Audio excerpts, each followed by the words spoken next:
We did have to stay ready a little bit. It was day 2 of the NBA draft earlier today, and this is the day where the Mavericks actually had a draft pick, except it kind of happened, and unless you were actually listening to the TV broadcast, you might not have caught. You would have no idea. That the Mavs had made some shifts, made a little bit of a trade, not one that it breaks the internet or anything to that sort. However, the Mavericks, who previously had hold or claim over the number 58 pick overall, the 28th pick of the second round, and also the final pick of the draft, they move up 7 spots and trade with the New York Knicks to get the 51st pick to select this gentleman here, Ross. If you can help me out, it's not even he didn't even get Mark Tatum what is it? The commencement, the announcement, the assistant commissioner, I guess. I don't remember what his name is. The vice commissioner, whatever his name is. Go to him, just big old smile. Big smile.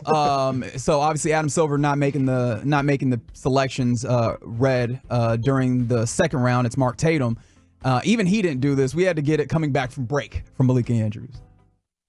You are watching the 2024 NBA Draft presented by State Farm. Melvin Ajinca was just selected by the Knicks, but this pick is now on its way to the Dallas Mavericks. That's right. That was it. That's right. That was the audio that we're going to use forever, and that we'll forever have for the newest Dallas Maverick, Melvin Ajinca. So yes, welcome to small forward out of, and I've already forgotten, France. That's right, because apparently France is dominating the NBA draft. I'm going to try to pronounce the school club he was playing in. St. Quentin Basketball. There you go, 6'8", 218 pounds. I have him at 6'7". I've seen him at 6'6" as well. I've seen him all. I'm on NBA.com right now. Okay, so that's the official. All right, we're going to go with that. 6'8", 220 is what you said? 218. 218. And so small forward, born in 2004, if that makes you feel old at all. Just turned 20. Alex Ajinca averaged 10 points, 3 rebounds, and a half a steal per game in his last situation in France. The breakdown that I have of him as a player, he has a robust physique, as you can tell, 220 pounds. Ability to operate as a left-handed wing, so a lefty, for whatever that's worth. Streaky three-point shooting ability, consistent high energy on the court. Energy, definitely, that jumped out to me when I saw that. Versatility, playing across various positions based on matchup requirements, which basically feels like he's kind of just a wing. Maybe he can get club down a little bit to maybe kind of a guard, depending. Strong handle, confidence in taking shots, exhibiting significant shot creation potential. Excels in straight line drives, transition attacks, cuts. Ambidextrous scoring ability, so going both left and right. Solid defender with potential for improvement. And he shows ability to drain threes off of screens and handoffs. So, like, kind of that. All of this, you have to remember, though, when you have a second-round player in the NBA, it's a project, usually. Or it's a guy who does not have a high ceiling. And so you hear all these things about he's a streaky shooter, but he has the potential.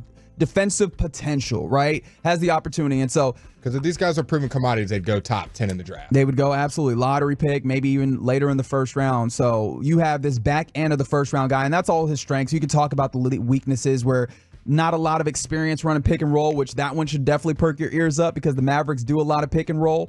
Limited off-ball contributions as of right now.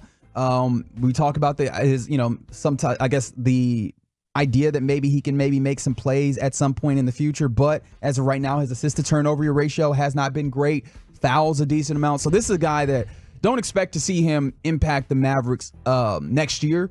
But the idea is this is a guy who's a project who the upside seems to be big on. So Melvin Ajinca, out of France, drafted at 51 for your Mavericks. Technically, he gets drafted to the Knicks as the NBA goes, but is there anything else for you, Blake, that you see out of this, or is just like, all right, that's nice, but let's move on to the important parts of the offseason? Yes, I just want to get the trade because it took everyone. I was at the Mavs kind of draft party as they were about to put the pick in, and everybody in the room, senior writers, young writers, nobody had any idea how we moved up to pick 51 because everyone's phones were getting locked out of Twitter. There was no reports really going around. So here's what the Dallas Mavericks put out. The Dallas Mavericks acquire the draft rights to the 51st overall pick, who ends up being Melvin, in the draft, in exchange from New York for Ariel Hukpati, who was the final pick in the draft. He was 58. So basically, that's the swap between 51 and 58. And in addition to that, the Mavericks also sent the rights to Petteri Kaponen,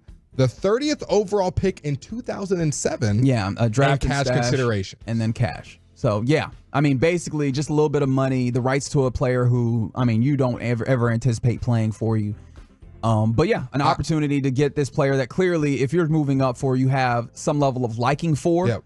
And that was kind of where I was at, where me and Reggie said, this guy is not going to be heavily in the rotation next year. Nico even hinted he might stay in Europe this upcoming season. He is young. Like, it's not a full-blown plan that he's going to be on the roster rotation. I believe he still technically hasn't hit his 20th birthday. Yeah. I think Nico said he turned 20 yesterday. Okay. Was what it just happened. But this is a guy that had a lot of promise in the French league. When he was in the B League, that he was I believe, player of the year over there. In the second division of the second division. And then he went to the A League last year and had a season high of 19 points, averaged around 9.5 points throughout the season. So he's had moments of greatness. I think in the U19 camp when he was younger, playing for the French national team, led them to a silver medal, averaging over 19 points. There's been some different draft grades. Zach Buckley of Bleacher Report gives him a B+.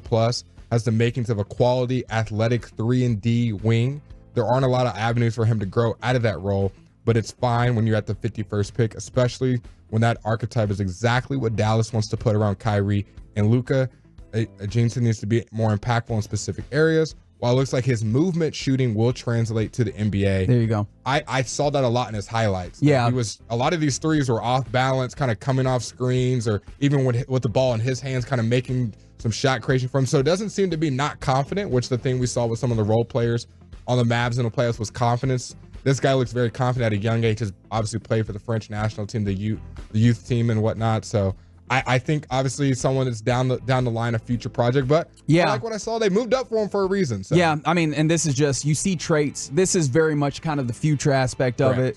But on the truckwreck.com, or the Frankel and Frankel injury attorney text line, rather, 877-881-1053, where you can always get involved with the program. From the 817, they said, it sounds like a Derrick Jones Jr. replacement. And oh, no, baby, let me stop you there, right? Alex, I told you I was going to do it. Melvin Ajinca is, I mean, his cousin who had played in the league prior, Alexis Ajinca. Yeah, we should mention that. He played a little while back in the league, maybe about 5 years ago. And on the 2011 team, he was part of that championship. So there you go. I think he might have got let go at some point, but he was on there at some point. On the roster in 2011. But I mean, with that being the case, Melvin Ajinca is not a player that's going to factor in this team right now. And I mean, he might be a player that you develop to ultimately become a role player. It seems like kind of the high cap that you're looking at. Or maybe if the project goes very, very well, he's kind of a featured role player that can start in years future. But as of right now, the Mavericks are in a place where you just came off of an NBA Finals run. You have Luka Doncic entering his prime. You have Kyrie Irving kind of in the middle towards the back end of his prime. This is a win-now situation. That's not a win-now selection. And so where does the offseason now go for your Dallas Mavericks? And it feels like objective, and actually not even feels like, Nico Harrison has said objective 1A and 1B is returning Derrick Jones Jr. to the fold. And I'm on the same page with that. I really want to get your thoughts on this. We've talked about it a couple of times. I've talked about it with some of the other people around the Mavs.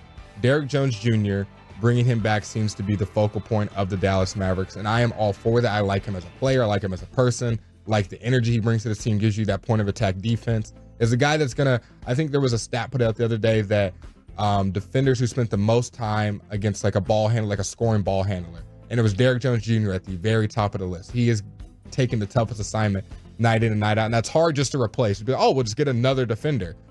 I just don't know if the offensive output, if there obviously is limitations. We saw it in the playoffs. If you run back the same starting five, knowing those limitations can be there. Now, obviously they could grow, first postseason, first finals, maybe that was just jitters. I wouldn't be mad if Derrick Jones Jr. was brought back on a more limited role, and you tried to upgrade that three position, whether that be a Cam Johnson, whether that be a Trey Murphy, insert whatever player you want the Mavs to get. I do want him to be brought back. I just feel like the money you're going to bring him back for, you're looking at probably upwards of $10 million, if I had to guess. Yeah, it's if I had my best guess, right, the place where you want to be with Derrick Jones Jr. somewhere in that 12-13 range, which conveniently, if you are outside of the tax-paying window, you have access to what they call the non-tax mid-level exception, which means that you have $12 to $13 million where you can kind of use as an exception that's not considered in that salary cap situation. Which is why the Mavs are trying to move off Tim Hardaway, which is, I know fans may have a certain type of thing. it's the player as well, but also Tim Hardaway Jr. is making the third most money on this team at around 18, 17 million. So they're trying to move off of that, not just for the player, but for the money that it's taking to keep that player so they can go and pay a guy like Derrick Jones Jr. Yeah, and so that's the entire path for the Mavericks, and even that is not the easiest path to navigate. Nico Harrison is familiar with that place, being in that place where you have to try and really thread a needle in order to get the job done. Hell, look at the last couple of off seasons or the last couple of kind of transition windows, if you want to talk about the trade deadline and then the off seasons and those types of things, where in order to turn over this roster, he's had to make very shrewd decisions and kind of play chess as opposed to checkers, so to say. But in order to get Derrick Jones Jr. re-signed, you have to get to that mid-level exception, which means you have to find a way to get off of some money. Likely Tim Hardaway Jr. Maxey. And you would have to send him, if you were doing just sending Tim Hardaway Jr. and bringing back money, you have to bring in less than 4.2 million, somewhere in there. You can't just straight up dump somebody. So even then, with all of the new CBA rules, and look, I'm not going to inundate you with those things, it's not the easiest path forward. And that's why I know that you started talking about, I know there's been a lot of conversations about Tobias Harris, about Jeremy Grant. Even now, as we've seen the Brooklyn Nets clearly going to fire sale mode, although I'm hesitant to call it fire sale specifically because I think they're still going to want to get some value off of those pieces that they're selling. They're open for business. Dorian Finney-Smith. Love him. Cam Johnson, as you mentioned. All these guys that are kind of interesting. They'll take a level of navigating just to get to. And right now, it feels like the simplest path forward is already a level of difficulty, and it's moving Tim Hardaway Jr. in a way that gives you the cap flexibility in order to bring back Derrick Jones Jr. and trusting that that team that you have is strong enough for the most part that you can go and run it back with the advancement and development and the opportunity to be cohesive over a season. Because remember, this team basically came together at the trade deadline. You brought in two major pieces in Gafford and PJ Washington at the trade deadline. And so they only really had a couple of months to form together. I wonder if the larger development, not saying that Nico Harrison is not going to look to get better, but even if you take, I think, the most simple path forward for the Mavericks, there's still opportunities to maybe get better just by being more cohesive as a team and seeing the development of some of these guys in what you have. Yeah, I think there's a lot of internal development that could happen with the Dallas Mavericks. You have a lot of good players under your umbrella, under team control that are young.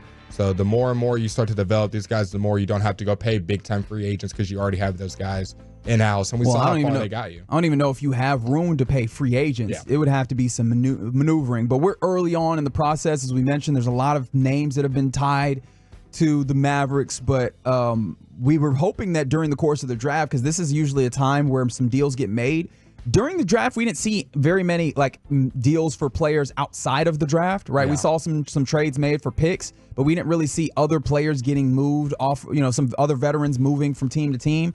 I imagine that now that we're through the draft, maybe you'll see some moves like that. And obviously the one that the Mavericks that you're looking for with the Mavericks is Tim Hardaway Jr., where we already even got reporting that the Mavericks are working with Tim Hardaway Jr.'s agent to help facilitate something to obviously get him to a place where he's comfortable, but obviously help the Mavericks get off of that salary and get them into the place that would be beneficial. So that's where the next move is. The big names that you should also watch for when it comes to teams. The Detroit Pistons were reported as a team that could possibly be a landing spot, right? So a team that, has maybe someone like Quentin Grimes, who's around that number that you're trying to get back, a young player, a shooter, can play a little bit of defense, but kind of a little bit of a wing in that way. That would be a guy you look at. Or the Wizards have popped up in reporting by Mark Stein as kind of potential pairs.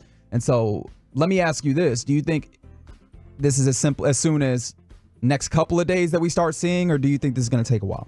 I think for Tim, I thought it was going to get done on draft night. The fact that it didn't, I think we might have to wait until maybe summer league's over. You see how some of these guys develop and whatnot. I mean, You think that far? I'm not even sure. I don't think it will really get that far, but I just felt like it was going to get done on draft night. So I'm sure Nico is cooking. Because we've got a couple days till free agency really gets kicking off, and I think that's when we'll really, again, see I wouldn't be surprised. A lot of action happening. But there you go. New Maverick, Melvin Ajinca. I mean, looks like he'll be a future situation. In fact, Blake, you were at the Mavs training facility where they had the conversations after, and you said that Nico seemed very excited to get him picked up. He said he might even stay stashed in Europe. Yeah, he was just like, with the versatility of him being young, and we don't have a lot of roster spots. There's no guarantee of exactly where he beats it. We're just gonna have to play by year, take it step by step, and figure out where he's most comfortable at. So whether that's in Europe, whether it's on the summer league, two-way, on the roster, we'll have to wait and see.